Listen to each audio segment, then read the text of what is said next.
Cricket की bilateral series की history में ना इतनी डोमिनेंस कभी नहीं देखी गई है जो इस बार पाकिस्तान विमेन ने दिखाई है जिम्बाब्वे विमेन के अगेंस्ट।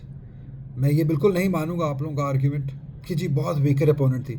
ये सेम अपोनेंट थी जो अभी न्यूजीलैंड से खेल गई है, तो उन्होंने भी हराया। लेकिन जिस तरीके से पाकिस्तान ने इनको हराया है, जिस तरीके से डोमिनेट पाकिस्तान विमेंस ने किया है, ये पहले कभी नहीं देखने को मिला। सारे मैचेस इस कदर डोमिनेंस से जीते गए कि आप के सामने ही है, नंबर्स बोल रहे हैं। हमने इससे पहले देखा, पहले तो जो दो मैचेस जीते गए 300 प्लस रन्स किए गए, 330 और 350 रन्स किए गए। और आज जब पहले बैटिंग की जिम्बाब्वे ने तो 9 विकेट से पाकिस्तान ये मैच जीता है। इसका क्रेडिट देना चाहिए जहाँ पे बनता है, यहाँ क्रेडिट देना चाहिए मैनेजमेंट को। जिस तरीके से उन्होंने मेहनत की है, और मेहनत का सिला उनको नंबर्स की सूरत में मिल रहा है, उनको परफॉर्मेंसेस की सूरत में मिल रहा है। कराची की इस गर्मी के अंदर बैटिंग करना, चले उनकी पहले बात कर लेते हैं। फील्डिंग तो आज की ही, बैटिंग की पहले बात कीजिए। पहले बैटिंग करते रहे पहले 2 मैचेस के अंदर गुल फिरोज़ा और सदफ शम्स, और जिस तरीके से उन्होंने पार्टनरशिप लगाई है, 400 रन्स इस सीरीज़ में एज पार्टनरशिप्स किए हैं, 200 रन्स की एवरेज से। और ये पाकिस्तान की सबसे हाईएस्ट पार्टनरशिप्स हो गई हैं, और शायद दुनिया में भी चौथे 5वें नंबर पे आ गए हैं, चौथे नंबर पे हैं शायद in terms of runs as partnerships. तो क्रेडिट तो बनता है ना, जिस तरीके से उन्होंने इस गर्मी के अंदर बैटिंग की है, स्ट्रेंथ दिखाई है, अपने कमिटमेंट लेवल दिखाया है, वो जज्बा दिखाया है कि हाँ हमने ये लंबी इनिंग खेलनी है। इससे पहले बहुत हल्की सीरीज़ खेली है पाकिस्तान ने, लेकिन वो पाकिस्तान के बैटर्स जो हैं वो विकेट्स अपनी गंवाते आए हैं, अपने विकेट्स थ्रो करते हुए आए हैं। लेकिन यहाँ पे ये जो माइंडसेट है जो अब मैं पाकिस्तानी बैटर्स के अंदर देख रहा हूँ, ये पहले देखने को नहीं मिला। ये जो वैल्यू अपनी विकेट की दी जा रही है, ये पहले कभी नहीं देखी है।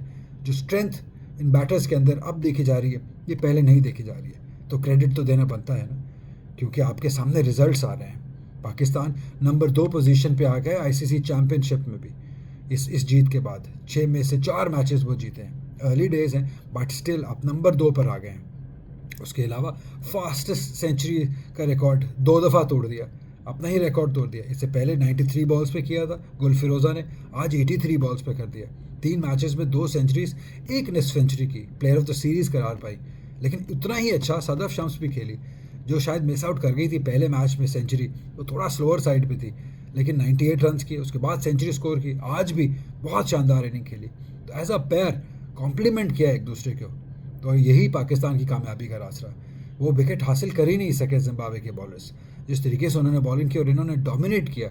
बहुत आसान होता है कि जब कोई हल्का ओपोनेंट आपके सामने आए तो आप मारने जाएं, मार धाड़ करें और अपनी विकेट गंवाने के चांस दे दें, लेकिन ऐसा इन्होंने नहीं किया। एक आधा कैच ज़रूर छूटा आज गुल फिरोज़ा का, लेकिन उसको उन्होंने इस्तेमाल किया, लंबी इनिंग खेली। उस चांस के बाद उन्होंने फिर दोबारा चांस नहीं दिया। यही अच्छे प्लेयर करते हैं, यही ऐसे प्लेयर्स करते हैं जो अपनी बैटिंग को वैल्यू करते हैं, और उन्होंने अपनी बैटिंग को, इस अपॉर्चुनिटी को वैल्यू दी है।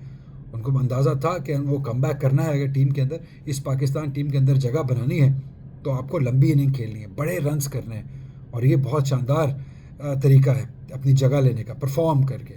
तो ये हम पहले भी बात कर चुके हैं कि बेंच स्ट्रेंथ ऐसे ही स्ट्रांग हो गई। आसान नहीं था मुनीब अली को बाहर बिठाना, लेकिन बिठाया गया क्योंकि बेंच स्ट्रेंथ स्ट्रांग करनी थी। आज भी आसान नहीं था सिद्दुर अमीन को बाहर बिठाना, लेकिन बिठाया गया। आज मुनीबा को वापस लाए गए, नतालिया परवेज़ को खिलाया गया। इसी तरीके से आप अपनी बेंच स्ट्रेंथ स्ट्रांग करते हैं। जब आपको ऐसी होम सीरीज़ हो, थोड़ा वीकर अपोनेंट हो, तो आप यंगस्टर्स को मौका देते हैं और भरपूर मौका देते हैं। देखिए कितने यंगस्टर्स को मौका दिया गया है। सबसे पहले गुल फिरोज़ा, उससे पहले सदफ शम्स भी यंग है, अभी बहुत कम क्रिकेट खेली है। उसके बाद आप अपनी लेफ्ट आर्म स्पिनर की बात कर लीजिए, उनको भी भरपूर मौका दिया गया। मोमिना हिरासत, तीनों मैचेस खिलाए गए। आसान था, नशरा संधू बाहर बैठी हुई थी, उनको खिलाया जा सकता था, लेकिन नहीं, इन्होंने मैनेजमेंट ने फैसला किया कि अगर आपने यंगस्टर को मौका देना है तो पूरा भरपूर तरीके से मौका दीजिए। आयशा जफ़र, आलिया रियाज से पहले मैच में उतने रन्स नहीं हुए थे, दूसरे मैच में दोनों ने ही दिखाया, वो जो कैमियो खेली दोनों ने ही, उन पर भी ट्रस्ट किया गया कि उनके आगे बड़े इवेंट्स आ रहे हैं, उनको मैच खिलाना, उनको कॉन्फिडेंस देना बहुत इंपॉर्टेंट है। आज फातिमा सना नहीं खेली, लेकिन कोई ऐसा लगा नहीं कि बहुत मेजर डिफरेंस हो कि यार पता नहीं क्या हो गया। पाकिस्तान की टीम इतनी सेटल टीम है कि आप 1-2 प्लेयर्स के ऊपर आप डिपेंड करना, मुझे नहीं लगता कि उस तरीके से अभी टीम चल रही है। हर इंसान को अपना रोल पता है, हर इंसान परफॉर्म कर रहा है, और वो परफॉर्मेंस की वजह से ही टीम के अंदर है। और यही हम देखना चाहते हैं कि पाकिस्तान की टीम परफॉर्मेंस की वजह से टीम के अंदर प्लेयर्स हों। तो यही इस टीम की मैनेजमेंट का राज है। फिटनेस लेवल देखिए, पहले फील्डिंग की 50 ओवर, यकीन करें कहना बहुत आसान है, लेकिन अंदर करके दिखाना बहुत मुश्किल होता है। जिस तरीके से जितनी गर्मी के अंदर आज पहले फील्डिंग भी करने गई। हाँ, थोड़ा सा कंसर्न आप कह सकते हैं कि जो यंग बॉलर्स के अंदर है, आज 50 ओवर खेल गए जिम्बाब्वेन बैटर्स, लेकिन वो भी तो घर से खेलने ही आया ना, वो भी इंटरनेशनल टीम है, तो थोड़ा सा तो कंपटीशन उन्होंने देना ही था, लेकिन उसका जवाब दिया अपने 9 विकेट से ये मैच जीत के।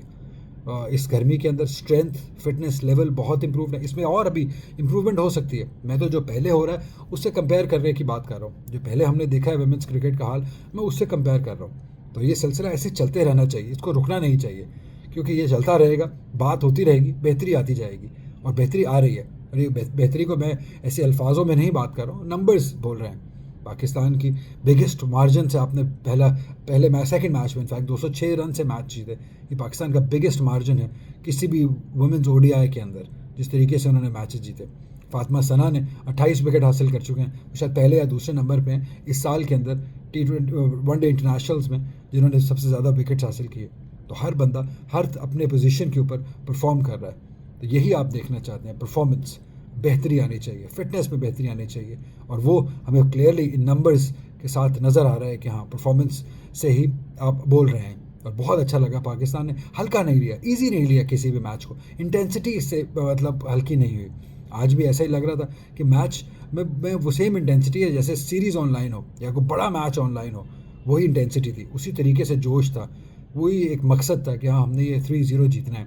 बहुत आसान होता है जब आप 2-0 से और डोमिनेट तरीके से पहले 2 मैच जीत जाएँ, आपने बेंच स्ट्रेंथ सबको खिला दिया तो रिलैक्स हो गए, बट ऐसा नहीं हुआ। रिलैक्स होने का तो सीन ही नहीं है, और यही आप देखना चाहते हैं। जो बड़ी साइड्स होती हैं, जो डोमिनेट करती हैं, जिन्होंने बड़ी टीम्स को चैलेंज करना होता है, वो डोमिनेट करती हैं, वो रिलैक्स नहीं होती हैं। उनको अगर हल्का अपोनेंट भी मिला है तो मेक श्योर करते हैं कि आप उनको मतलब पूरे प्रॉपर तरीके से डोमिनेट करें, और यही सदफ शम्स और गुल फिरोज़ा ने भी किया। उनसे तो ऐसा लग रहा था ये आउट होंगी ही नहीं कभी, और ऐसा नहीं था कि कोई स्लॉगिंग हो रही है या कोई एरी फेरी शॉट्स खेली जा रही हैं, प्रॉपर बैटिंग देखने को मिली, प्रॉपर हर बॉल को मेरिट पे खेला गया और रन्स किए गए।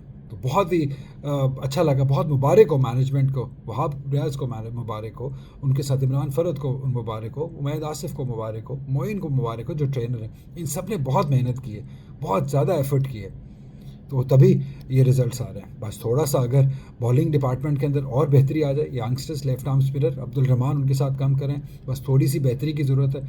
शायद आज और बेहतर और डोमिनेट कर सकते थे बॉल के अंदर, 50 ओवर से पहले आप आउट कर सकते थे, 222 रन से पहले आउट कर सकते थे, तो वो तो फिर बहुत ही कमाल की बात हो जाती। लेकिन ओवरऑल एक शानदार विक्ट्री है पाकिस्तान विमेंस की, और मुझे लगता है कि ये आगाज़ है, यकीन कीजिए, कुछ बड़े होने का, कुछ बेहतर होने का। और अगर ऐसे ही खेलते रहेंगे तो मैंने पहले भी ये बात कही थी, पाकिस्तान के जैसा पूल है वर्ल्ड कप के अंदर, यू जस्ट नेवर नो कि पाकिस्तान आगे जाए, सेमीफाइनल में जाए, और जब सेमीफाइनल में आप पहुंच जाते हैं फिर आप कुछ नहीं कह सकते, फिर वो एक दिन आपका अच्छा होना होता है और आप आगे चले जाते हैं। तो हमारी दुआ उनके साथ है, वो मेहनत ऐसे ही करते रहें, इसी तरीके से ये जो पूरा यूनिट है ऐसे ही काम करता चले, अच्छी नीयत से काम करते रहें, अच्छे तरीके से एफर्ट करते रहें, तो पाकिस्तान क्रिकेट, वुमेंस क्रिकेट को बेहतर होने से कोई नहीं रोक सकता है। बस इसी पे मैं अख्तिताम करता हूँ। इसके बाद अब 2 दिन का ब्रेक है, फिर T20 सीरीज़ होने वाली है, वो असल इम्तिहान होगा, क्योंकि जो वर्ल्ड कप है वो T20 फॉर्मेट में है।